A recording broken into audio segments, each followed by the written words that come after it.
Hoje estamos aqui com o grão-mestre Luiz Fernando. Grão-mestre, eu gostaria de saber de você, primeiramente, como é que foi a questão da sua infância e realmente o que levou você a entrar nas artes marciais. Tá. Primeiramente é um prazer, né, estar aqui com vocês, entendeu? Tá receber vocês dentro da minha entidade. É uma entidade, né, que ela tem já 30 anos de atividade, né, e esses 30 anos, tá, ele é contínuo, né, então eu nunca deixei a arte marcial, sempre trabalhando em pró, né, das artes marciais, tanto no taekwondo quanto na área de Muay Thai, né.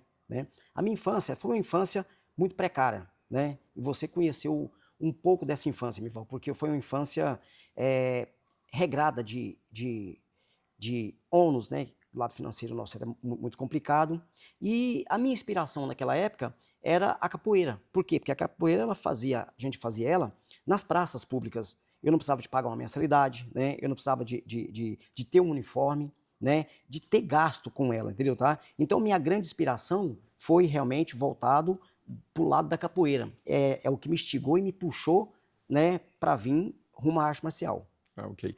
Você iniciou na capoeira com quantos anos? Eu era novo, tipo 8, 9 anos mais ou menos, né. Eu já andava atrás dos professores, né, que encontrava qualquer praça e a gente jogava, né. Então, tipo assim, bem de novinho a gente já trilhou esse caminho do lado arte marcial, né, que é o lado, né, nesse caso, do lado da capoeira. Você, quando iniciou na capoeira, quem naquela época, quem foi a pessoa que você treinou com ele? Quem era o mestre que você treinou com ele na capoeira? O engraçado, não tinha um mestre. Por quê? Ah, Porque, tipo assim, ó, era pessoas que entendiam da capoeira e dava aula na praça, porque não tinha associação, não tinha federação, não tinha agremiação, né? Era os professores, né, que entendia, que sabia da arte e começava a dar aula em praça, né? Então a gente não tinha uma identificação, não tinha uma diretriz quando se trata, né, de um mestre responsável pelaquela entidade. ok. E o que levou você a, depois da capoeira, a começar a praticar taekwondo? Tá? E que ano que foi isso? Aham.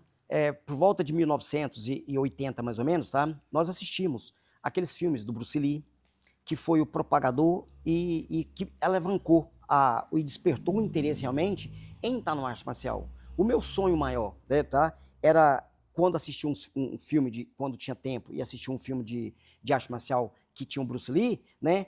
O que me encantava era aquela quantidade de lutadores no mesmo espaço fazendo aqueles combates, né? Tá? Era tudo visionário, né? Era tudo lúdico, né? Porque eles voavam, eles subiam em cima de casa, pulavam, entendeu? Tá? Fazia aquelas manobras dele, e isso me encantou, me despertou em entrar em uma arte marcial. Mas até então eu não sabia o que era o Kung Fu, também não sabia o que era o Taekwondo, não sabia o que era o Judô, né? Eu só entendia, né? Porque era uma arte marcial e era uma luta que a gente via, né? Aí você, através dos filmes do Bruce Lee, incentivou você a procurar uma Uma academia. academia. E qual foi essa primeira academia que você descobriu e começou a treinar taekwondo? Eu comecei a trabalhar com 16 anos de idade. Eu trabalhava numa empresa que chamava de Bem, né? E essa empresa, ela era próxima à academia do professor Edivar, ali na Goiás, né? Onde é hoje aquela igreja, né? Grande que tem lá na Goiás lá. E aí, um amigo meu chegou e falou assim: vamos treinar na academia ali de arte marcial, né? Aí eu falei assim: não vou mexer com esse negócio, não quero não, eu não tenho dinheiro para poder pagar, né? E não quero não. Na outra semana ele me insistiu de novo, vamos. Aí eu cheguei. Quando eu adentrei, né, ao espaço, que era um corredor gigantesco e lá no fundo a academia, né? Quando eu cheguei na porta da academia e vi aquela cena de todo mundo lutando e eu não sabia que era taekwondo, né?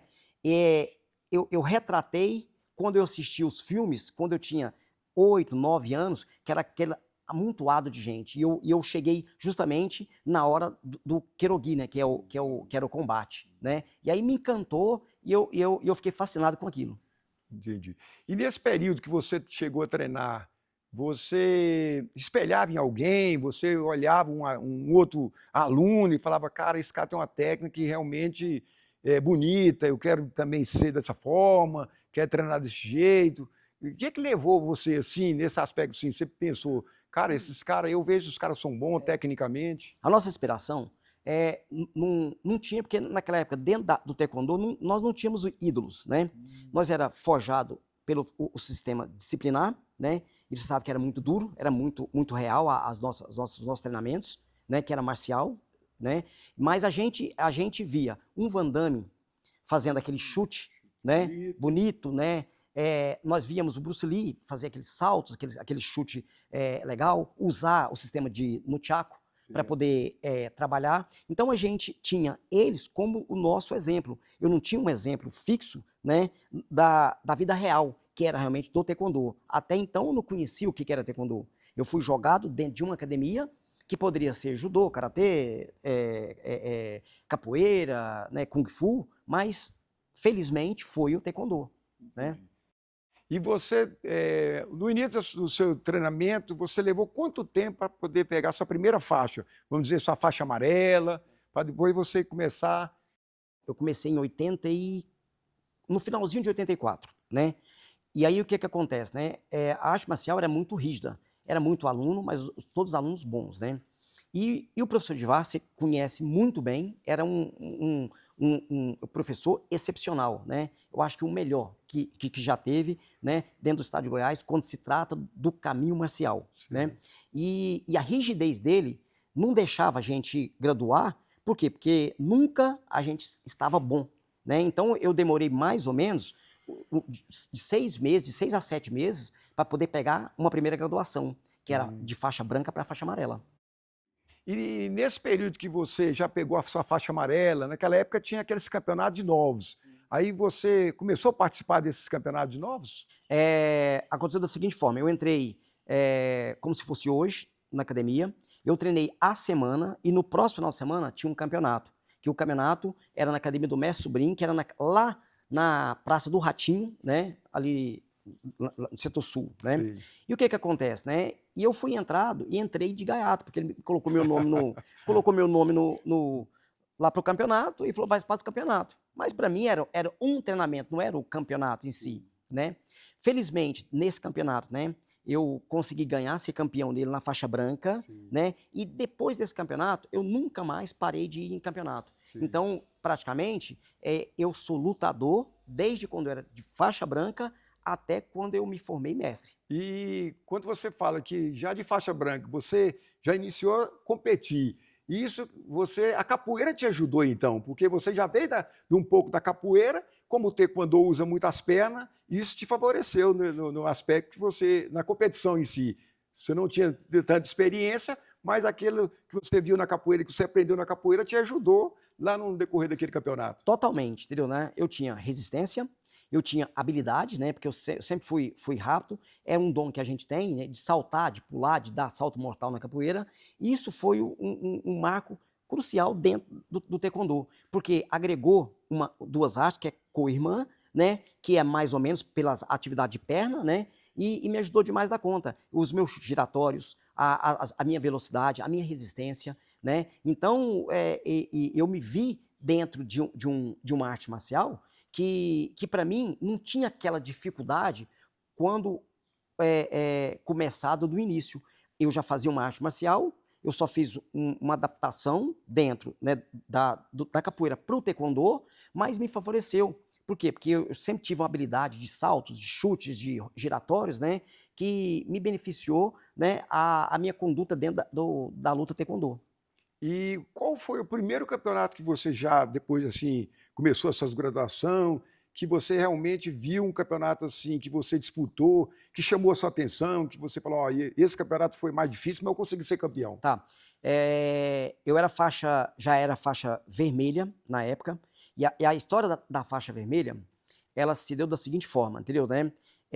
Eu era muito bom de luta, considerado muito bom de luta, né? Rápido demais da conta e evoluí. Só que naquela época, nós não tínhamos alguém específico, um personal para poder cuidar da gente, igual o mestre Edvard cuidou do César Galvão, entendeu, né? Talvez, né, muitos falam, né, que eu tinha basicamente a mesma habilidade que o César, só que eu não tinha oportunidade. Casei cedo, não tive as mesmas oportunidades, não morava na academia, tinha que trabalhar para poder, né, treinar. Os meus treinamentos eram em períodos, né, não era ele contínuo, né? E aí, quando eu fiz o meu exame de faixa azul para ponteira vermelha na época, né, e naquela época não se entregava faixa no mesmo dia. Demorava semanas, né, semana ou até mês para poder entregar a graduação. E a gente não ligava para isso. A gente treinava normalmente, fez o exame de graduação. No dia que o mestre achava que era plausível, ele entregava a graduação para a gente, né? E nesse dia ele reuniu todo mundo e eu percebi que a minha graduação não estava lá. Eu tinha feito o exame para ponteira de azul, ponteira vermelha, mas minha faixa não estava lá. E eu fiquei preocupado. Naquele medo de não ter passado no exame, porque naquela época tinha as reprovas e tudo mais, né? E o professor de VAR, né, conversou na época, quem me formou, que é o grão-mestre Vanderlei hoje, tá? Achou por bem me passar para a faixa vermelha. Por quê? Porque o meu lado competitivo na faixa azul não estava compatível. O grau meu estava mais alto. Então, ele me promoveu para a faixa vermelha para que eu pudesse realmente deslanchar e realmente ter a minha evolução dentro daquela haste, né? Porque a categoria naquela época eu já caía na categoria de faixa preta, né? Entendi. E aí eu competi com o João, né? O mestre João, competi com o Wilton, competia com o menino que eu esqueço o nome aqui agora, né? Que era de Piracanjuba, que era faixa preta, muito bom lutador. O Zé Augusto, acho que você conhece ele também, que era faixa preta. E eu entrei na categoria deles. Então só tinha fera só. E nessa categoria eu consegui ser campeão. Então, dessa categoria, que é uma categoria, na teoria, profissional, né? Eu me vi, né? Cheio de esperança e possibilidade que eu poderia alçar voos mais altos. Né? Quando você fala em relação ao César Galvão, quando ele começou iniciando na academia, a gente já treinava na academia, e a gente via o César como se fosse um Mike Tyson. Porque desde o primeiro dia na academia, ele já era um cara diferenciado, faixa branca, e geralmente ele ia fazer combate ali com outros atletas, já até mais tempo de academia, e ele sempre destacava. Prova disso que foi campeão brasileiro várias vezes, foi campeão sul-americano, pan-americano, e hoje mora nos Estados Unidos, uma carreira brilhante dentro do taekwondo. É um cara que tem uma técnica de alto nível. Então a gente comparava muito a sua técnica da época com a dele. Tá? Até pelo perfil de vocês dois, pela altura de vocês, tá? E a habilidade que vocês tinham para subir na parede, fazer todas aquelas acrobacias todas, e a gente ficava observando sempre aquilo ali. Então, o talento que ele tinha desde quando ele iniciou, e a gente via em você também aquele, sabe, aquele talento que vocês tinham. Tá? E você levou quanto tempo para chegar na faixa preta? Eu demorei de 2 anos e meio para 3 anos para poder fazer exame faixa preta, entendeu? Tá? Na concepção, eu ainda consegui, né, ter uma evolução mais rápida, né, justamente por esse lado competitivo. Né? Mas não foi porque era pouco tempo, né, de anos treinando que eu não criei uma habilidade, né, e uma responsabilidade. Né? Então, naquela época, era muito rígido, né, você não passava desgraduação se você realmente não tivesse o conhecimento, mas o conhecimento era o conhecimento técnico, tático, era o conhecimento de disciplina, de ordem, de cortesia, era a doutrina, né, de saber e ter o conhecimento da arte mesmo, entendeu, né? Então, eu demorei tipo os 3 anos para poder pegar minha faixa preta. Entendi. Depois que você pegou sua faixa preta, logo em seguida, passou um tempo, você já abriu sua escola, ou você ainda ficou um tempo treinando para depois você começar a abrir sua escola? E você abriu sua escola aonde a primeira vez? Essa pergunta é uma pergunta muito boa, Mival. Sabe por quê? Porque hoje, nos dias de hoje e nos dias da nossa época, tá? Quando você pegava a faixa preta, você tinha que passar por um estágio, né, de mais ou menos 1 ano dentro da academia, ensinando, dando aula, né, para você adquirir um perfil de professor, né, para que você pudesse montar a sua academia. Não é que não podia montar, mas a gente tinha medo pelos professores que a gente tinha, né? A gente tinha que mais ou menos se igualar a eles, né? E aí eu peguei faixa preta em 1 ano, né?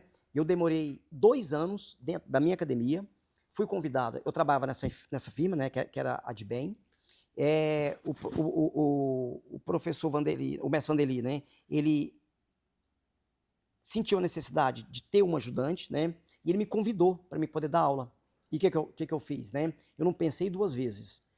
A minha paixão e a devoção a esse taekwondo era tão soberano, né? que eu tinha um emprego fixo de carteira assinada e tudo mais, eu pedi demissão para poder trabalhar com o grão-mestre Vanderly, entendeu, Sei. tá? E aí eu comecei as minhas aulas, eu era faixa vermelha ainda, não era faixa preta, e eu assumi uma turma no horário das 5 horas, tá? Que ele me deu essa oportunidade, que ele não podia, que ele fazia educação física, né?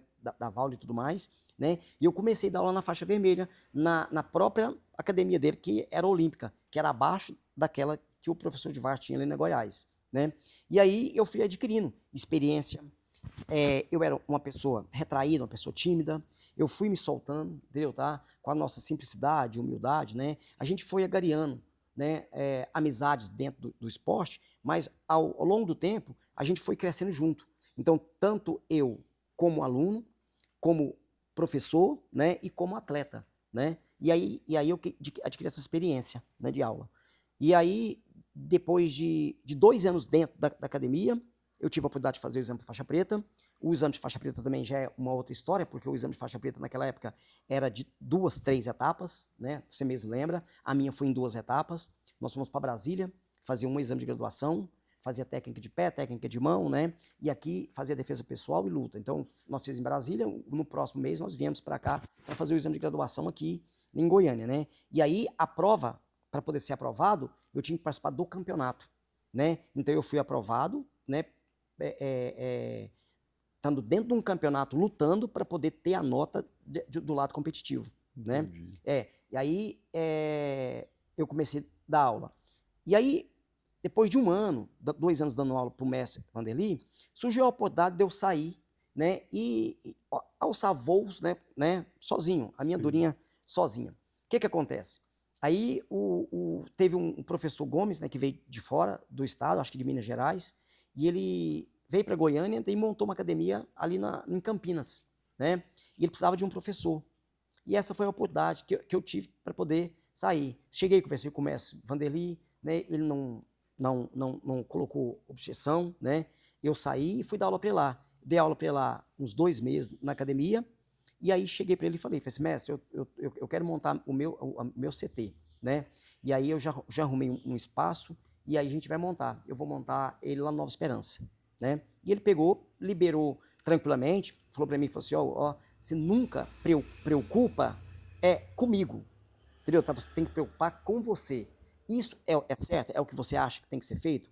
Eu falei, é. Ele falou assim, então é isso que você vai fazer, né? E na época eu não tinha dinheiro para poder montar, eu só tinha o prédio, ele ainda me deu um dinheiro para me comprar uma tinta para poder pintar esse CT, que é o espaço que foi no Jardim Nova Esperança. Aí você montou lá a sua escola no Jardim Nova Esperança. E aí lá você começou a fazer seu trabalho e lá tendo seus alunos. A história é complicada, meu irmão, porque, tipo assim, eu casei muito novo. Eu tinha de 18 para 19 anos. E a minha idade, eu não tinha experiência, sabedoria, eu não tinha controle, né? Eu casei pelo o fator do impulso de casar, na teoria, entendeu, né? E aí, pobre, não tinha dinheiro, morei no fundo da casa da minha mãe e fui montar a academia, né? Sei lá, uns 30 quilômetros da onde eu moro. Então, eu saía daqui cedinho, tá? Por volta de 5 horas da manhã, para poder chegar lá no Nova Esperança por volta de 6h30. Tinha uma aula 7 horas da manhã lá, né? E ficava lá o dia inteiro. Ficava até as 9, 10 horas, e 10 horas eu retornava de novo para fazer o mesmo trajeto de novo para lá. Quando eu cheguei lá, pintei a academia, fiz tudo. O chão não tinha tatame naquela época, era de chão, cimento mesmo, né? E aí o que acontece? O chão, eles não trabalhavam esse chão direito, era um chão fofo, um chão mole. O pessoal treinava hoje, aí no outro dia eu chegava de manhãzinha, dava a primeira aula, fazia uma massa de cimento e secava para a noite treinar e amanhã eu repetia o processo tudo de novo, até entrar o dinheiro, né? Para mim pegar e construir um novo piso para que pudesse aguentar a sobrecarga, né? Tá? Passei fome demais da conta, porque não tinha aluno, eu não tinha dinheiro, né? Eu chegava de manhãzinha lá, ficava lá sem comida de cedo até a noite, só na água, né? Não tinha geladeira, água de torneira.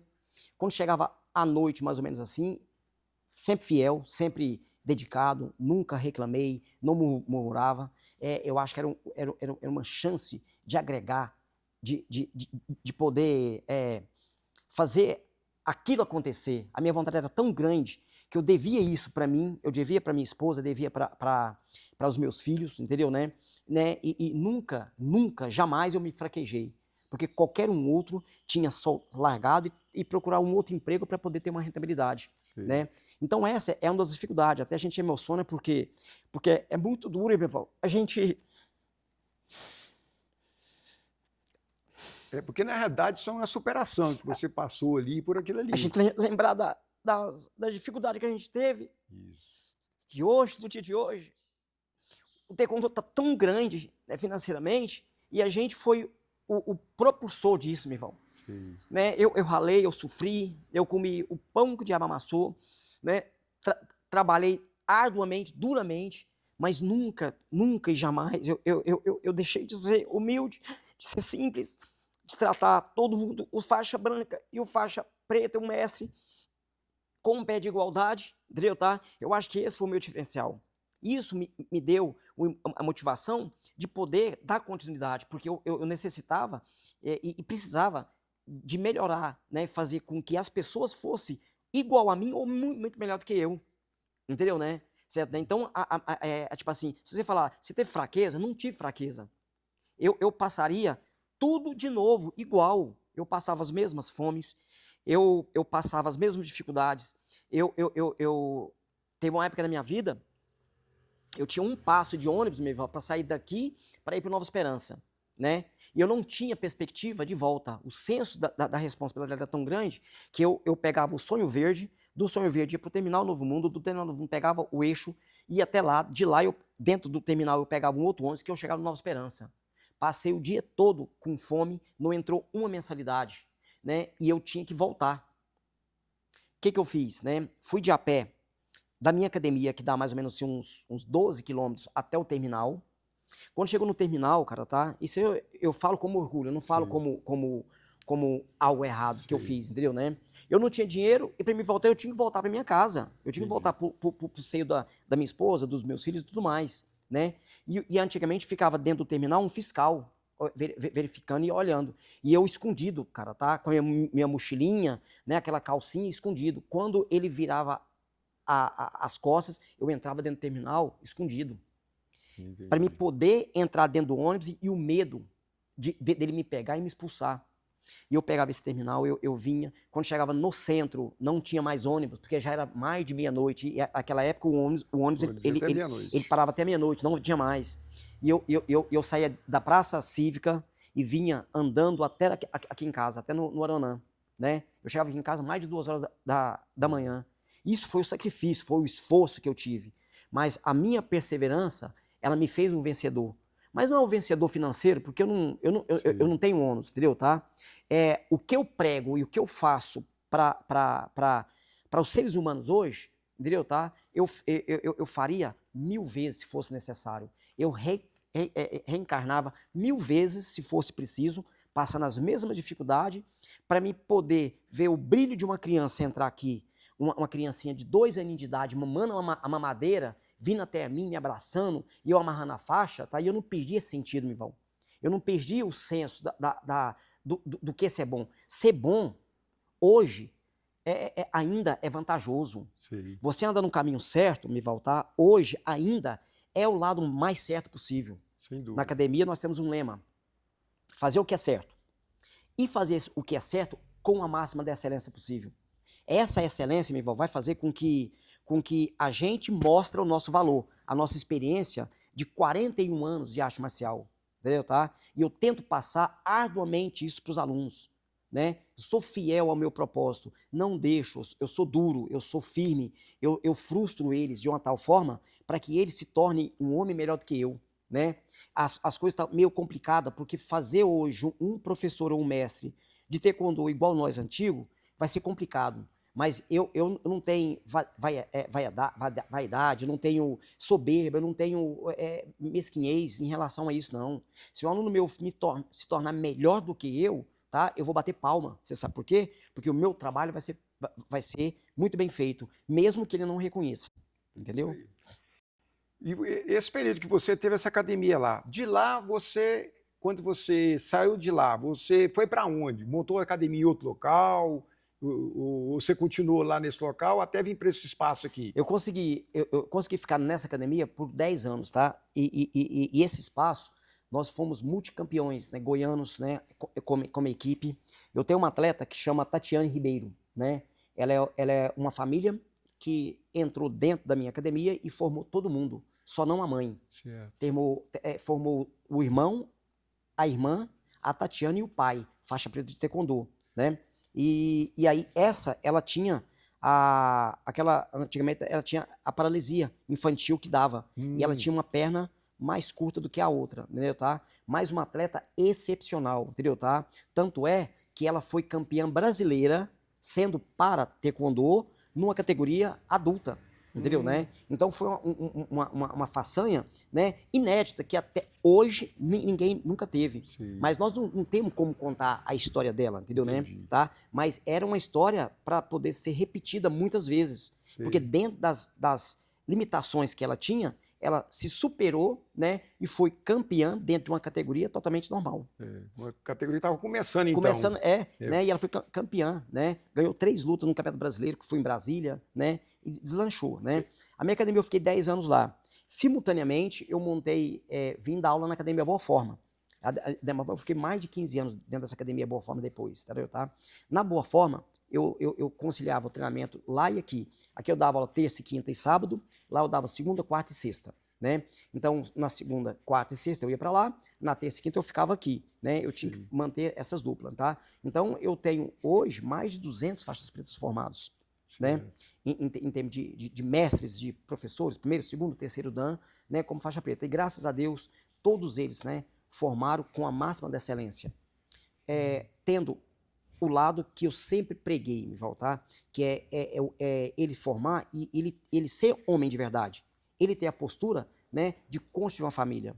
Até hoje, chega o pai do aluno aqui, né, e eu não conheço, porque passa muita gente, né, ele fala assim, você não está me conhecendo, né? Aí eu falo assim, me desculpa, não te conheço, né, não estou te conhecendo. Talvez eu sei a sua fisionomia, mas não sei seu nome, não, né? Eu falo assim, eu fui seu aluno no ano tal do mês tal. Ainda fala assim, pô, mas você não envelhece não? Né? Tá? E olha o jeito que eu tô e o senhor tá assim, né? E aí traz os filhos deles para poder fazer o treinamento dentro da minha academia. Então eu treinei o pai, né?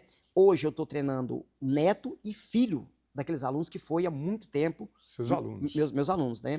E aqui, Mival, no nosso bairro, é um bairro, entre aspas, meio elitizado, né? Porque tem os prédios públicos aqui perto, aqui, então é um bairro, né? E aqui, nesse bairro, as coisas é muito caras. Não tem como a gente comprar um lote, por exemplo, para poder montar. Qual é o meu sonho? Montar o meu CT, o meu centro de treinamento, mas meu, né? Mas é muito caro. Lote aqui, você vai comprar uma casa aqui, brincando, 500, 600, 400 mil, mas tem que desmanchar tudo para poder montar um centro. Não dá, né? Então, montei minha academia num prédio aqui em cima, depois montei o prédio, outra academia do lado, porque o outro me pediu, depois eu fui para baixo, montei outra academia lá, né, até chegar nessa aqui. E essa aqui já tem mais de 12 anos que eu tô aqui, né? Agradeço demais da conta, né? A boa vontade, porque na pandemia foi uma época dura e pesada aqui. E conversando com ele, ele tinha todo o direito de me tirar daqui, né? Falar assim, não, você não tá pagando aluguel, eu preciso disso também. Não, ele foi paciente, ele foi um homem de verdade, tá? E aí ele chegou e falou assim, não, você fica aqui 2 meses sem pagar nada de aluguel. Daí vamos ver o que vai acontecer. Entendi. Né? Graças a Deus, nesse período, né, a gente conseguiu dar algumas aulas online, dar aula de consultoria, depois voltou, né, a aula com máscara, e a gente começou a fazer evolução. Então a gente tem demais da conta em agradecer, Mivaldo, porque a nossa vida ela é repleta de quê? De graças. Né? Eu não posso jamais reclamar pela vida que eu tinha, né? Era uma família de 6 irmãos, né? Até vou te contar uma história aqui que poucos sabem, né? Mas é uma história muito pesada e muito dura, né? Meu pai nos largou, eu tinha 5 anos de idade. E meus irmãos, tudo era. Eu tinha um irmão que tinha 6 meses de idade. Minha mãe saía 5 horas da manhã para poder trabalhar e deixava ele aos nossos cuidados. o meu irmão tinha 7 anos e eu tinha 5 anos de idade. Eu não sei se eu posso falar com essas palavras que eu e meu irmão foi responsável pela morte do meu irmão. Sim. Então é muito pesado. Por quê? Eu vou explicar o porquê disso. Criança cuidando de criança. Não existe, não tem como, né, naqueles dias. Meu irmão 7 anos, meu irmão com 6 meses de idade, mamando mamadeira. E o que a gente tinha para poder comer? Água com farinha de trigo naquela época. E aí meu irmão colocava uma água na vasilha, colocava 2 ou 3 colheres de farinha de trigo, mexia, só que nós não sabíamos dissolver aquela farinha. Entendi. Né? E dava para ele. E a ânsia da fome era muito grande e ele mamava tudo, né? Ao longo do tempo, deu uma infecção, né, intestinal nele, devido ao quê? Ao mau cozimento desse produto, entendeu, tá? E ele não aguentou, ele veio a falecer, né? O nome dele era William, né? Ele era o meu irmão caçula, né? E eu e meu irmão, não é que a gente foi responsável pela morte dele, né? Mas a gente, inconsequentemente, sem saber disso, a gente, né, teve aquela participação porque que a gente que alimentava. Mas pelas dificuldades que tinha. Não se culpa ninguém, não se culpa a mãe, não se culpa a gente, né? Deus faz as coisas certas, né? E a gente vai. Era a vontade dele, né? De 5 irmãos, nenhum saiu bandido. Naquela época era complicado, né? Entrava em facção, brigava, né? Minha mãe saía às 5 da manhã, chegava às 7 da noite. Minha mãe saía, nós dormimos, quando ela chegava, a gente estava dormindo. Entendi. Você entendeu, tá? Né? E a gente foi forjado pela a disciplina de uma mulher que é muito forte. Muito forte. Não conheço uma mulher mais honesta do que minha mãe. Isso eu falo qualquer hora e qualquer lugar. Honesta igual aquela lá, certa igual aquela lá. Sim. Não tinha. Entendeu, tá? E ela nos ensinou esse caminho. E depois, esse caminho que eu tracei, tendo a minha mãe como a minha fonte de inspiração e de me formar o ser humano que eu me formei, entendeu, tá? O taekwondo ele só foi me fortalecer disso. Porque eu já tinha minhas condutas, entendeu, tá? Eu já tinha meus princípios, né? Nós somos pessoas que eu posso entrar na casa de qualquer pessoa. Pode ter R$1, 10, 20, 1 milhão. Não mexe. Não toca. Né? Não toca, entendeu, tá? E aí isso só veio me agregar. Minha mãe, ela sem querer, ela frustrou todos os dias, né? Ela frustrava os filhos. Entendeu, né? Tá? Nós não tínhamos o que comer, nós passava fome de fome, Val. Você passou fome, mas você tinha um arroz para poder comer, mesmo que puro. Né? O outro passou fome, mas ele tinha um mingau para poder fazer. Não tinha nada. Né? Deitava 6 pessoas numa só cama. Não tinha 2, 3 camas. Né? Eu nem sei, nem lembro quando eu fui ter a minha própria cama. Entendi. Chão batido. Né? Morava assim na casa de adobro, que bateu uma chuva tão grande na época, né? Que a minha finada tia chamou a gente pra dentro da casa porque a chuva tá muito forte. No outro dia, quando a gente chegou, caiu tudo. Complicado. Caiu tudo, entendeu, tá? Se a gente tivesse lá, tinha morrido todo mundo. Entendeu, tá? Então são histórias pesadas que a gente viveu na nossa infância, mas não foi diferente. Não foi diferente com o taekwondo. Mival, eu fui pro campeonato, eu era treinador, você lembra muito bem. Isso. Eu era diretor técnico da federação. Eu era delegado da federação, né? E eu era o técnico da federação. Então eu acumulava 4 funções dentro de um só, né? Nessa gestão, não tinha esse patrocínio. Então o João pegava um patrocínio ali, o outro aqui e outros não. E ninguém queria dividir os patrocínios, porque era dele, entendeu, tá? Eu fui com R$15 para um campeonato brasileiro. A sorte que eu era técnico, eu não pagava passagem. Beleza. Todo mundo ficou dentro de um hotel, bonitinho, e eu não comentei com ninguém aonde eu ia ficar. Se eu ia ficar lá, ninguém sabia. Cheguei no hotel, coloquei todo mundo dentro do hotel, em cada quarto, né? E a única lugar que eu poderia ficar, se por acaso me desse, era debaixo de uma arquibancada de um ginásio. Sim, que era muito comum naquela época, os atletas. E eu com a minha mochila, eu sozinho fui para lá, deitei debaixo, pedi o vigia lá, se eu podia ficar lá, ele podia pedir, porque não tinha mais quarto. Eu deitei debaixo de uma escada, coloquei, né, um colchonete que ele me emprestou lá, me cobri e passei a noite lá. Sem comer, porque não tinha dinheiro. Comia se alguém me oferecesse, se me dasse, mas fiquei o dia todo, né, sendo técnico. No final do campeonato, eu tinha que lutar, porque eu era atleta competidor ainda. Preparar todo mundo para poder voltar pro hotel e para repetir tudo isso no outro dia de novo. Entendeu, tá? Né? Então, tipo assim, são histórias, meu irmão, que você também teve as suas histórias, como outros mestres teve também, né? Será que foi mais pesada do que essas? Não sei. Isso. Pode ser que sim, pode ser que não, né?